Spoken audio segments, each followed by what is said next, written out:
Before anything goes wrong on your computer, you're going to want to back up your registry, and there's two ways of doing it. The easy way is if you click on your Start menu and type in Restore, you'll see the option to create a restore point.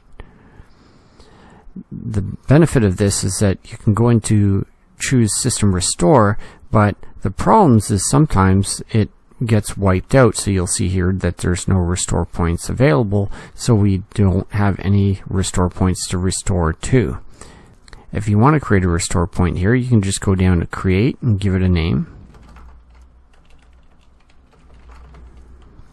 and hit Create, and it starts creating the restore point. Once the restore point has been created, you can go into System Restore and you'll see that there's an option available. When we go next, you'll see that restore point we created, and if you have any others, you'll be able to see those as well. You can even go into Scan for affected programs, and it'll tell you what programs, drivers, and such that have been added or removed since that restore point was created. Since we can't seem to trust the System Restore point here, we can back up the registry directly.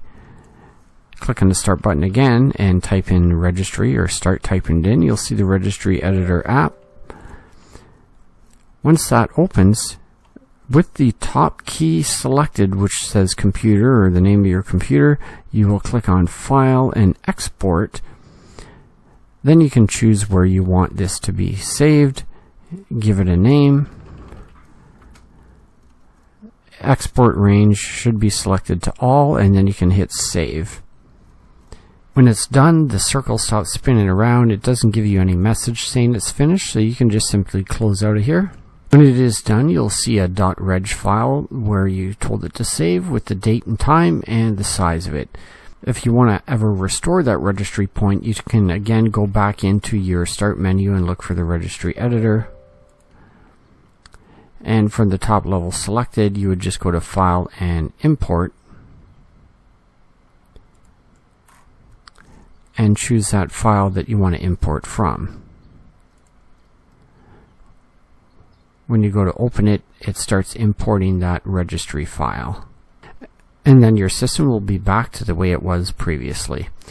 So if you found this video helpful, please do give it a thumbs up and consider subscribing. We'll see you in the next one. Bye for now.